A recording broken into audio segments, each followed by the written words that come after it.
Hi everyone, welcome back. We're moving on to our next area of the toolbar here, and we're going to start with our brush tools. As you can see under brush, we have three tools. We have the Impressionist brush tool, we have the color replacement brush tool, and we have the regular brush tool. Most people know what the regular brush tool does and is. There are a number of modes you can use for it. This would be for you to play around with. You have brush settings such as fade, hue, jitter, scatter, spacing, hardness.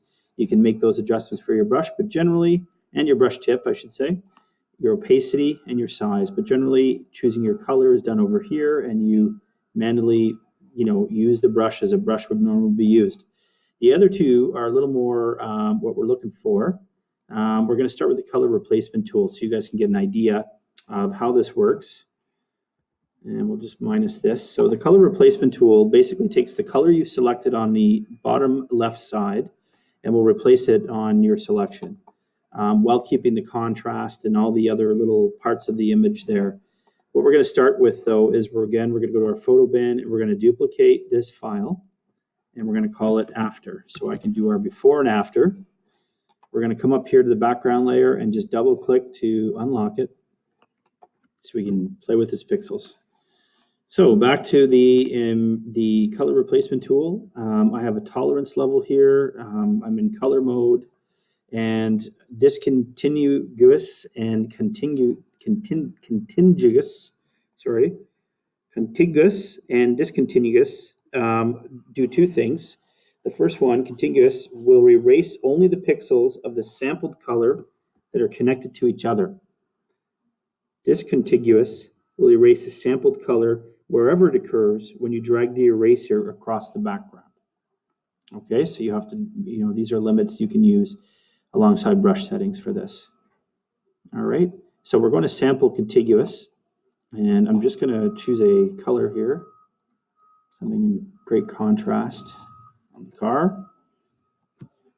Bring my brush size down, and I am just going to paint. As you can see, I'm painting directly over my car and not losing any of the detail underneath.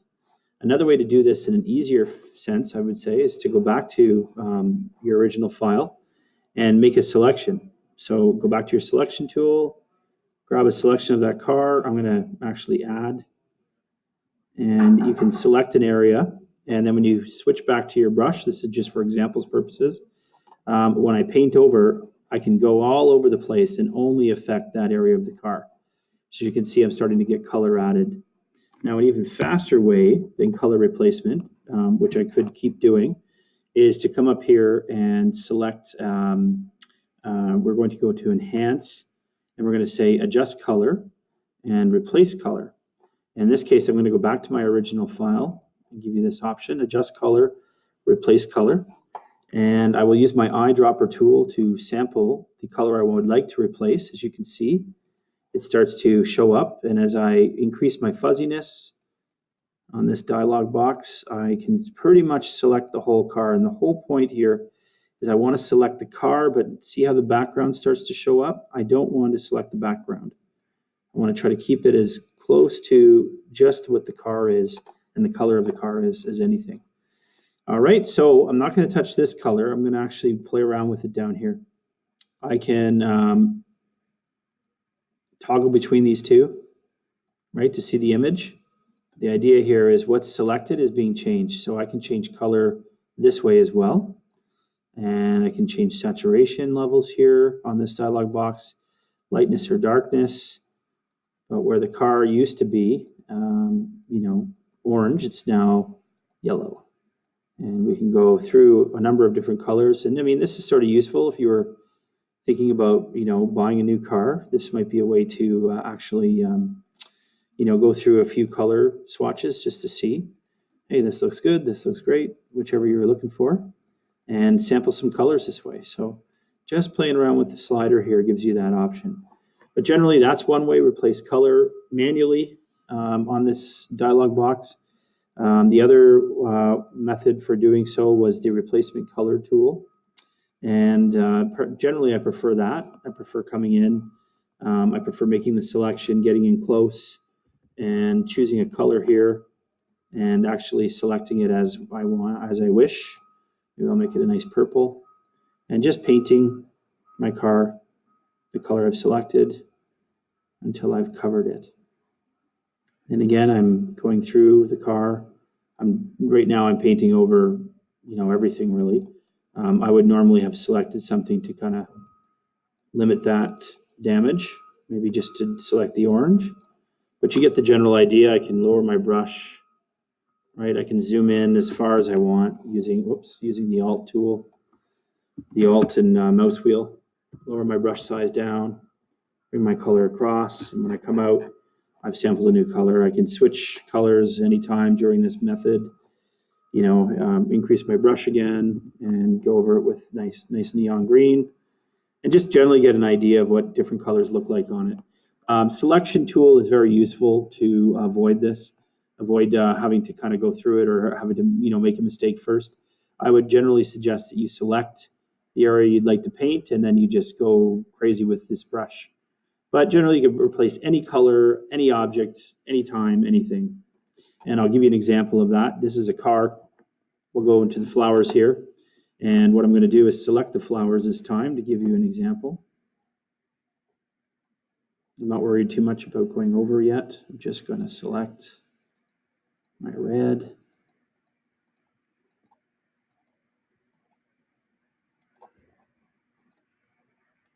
And I'm just going to subtract the areas I went over and zoom in. Get those back up to where they should be. So just make sure I've got the red selected. Red. Pull that down. Okay, got my reds. I'm just going to pull this down a little bit more, very carefully. Whoops, too much.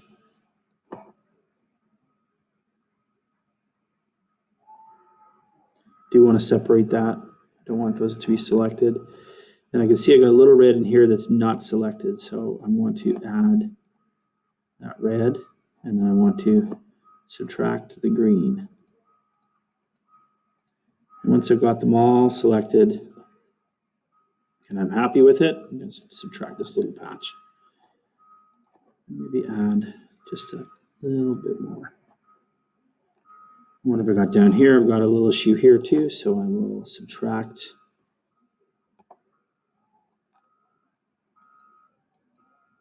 right through there. And I will add the bottom of that flower. Okay, so once I've got that done, I've got my flowers selected. I'm going to go back to my color replacement tool. I'm going to choose any color I wish. I think what I'll do is probably go nice deep purple, just for contrast. I can set my tolerance here. I think for this one, I'm going to do contiguous, because it's only my selection I'm worried about. And I'm going to color across. And I'm not worried this time about the background because I've selected the flower and that's it. And you can see even that little patch got covered.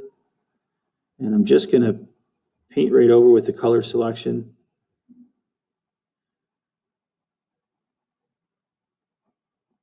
And make sure that all of those get colored. Nice and easy. Not miss a beat. I don't have to worry because everything's pre-selected. I'm only going to affect what I've selected. Told the program first that I want to select only this, and that's what I'm coloring. And when I'm done, I hit escape, and we have purple flowers instead of pink. You can see there's a little few edges here, so you want to get right in there.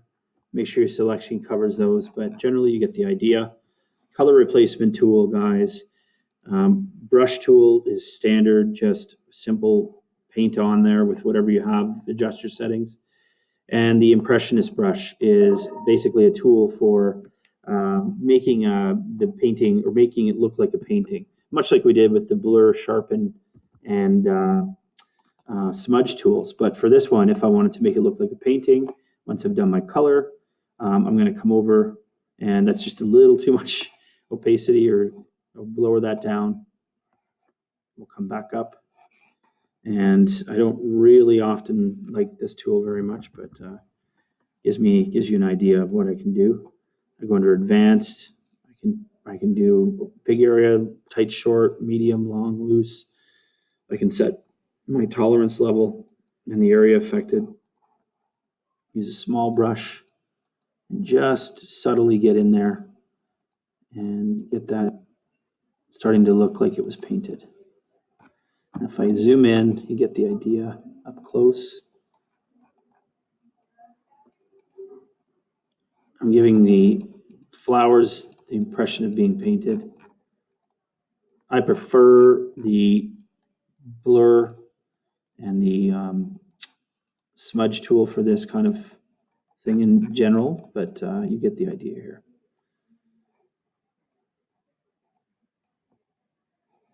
And we can, go as far as like watercolor here, kind of effect. So without overdoing it, I just want to give the idea, the impression of a painting, and we're off to the races. Again, that is the Impressionist brush, the brush tool, and the color replacement tool, all in one on a group of flowers.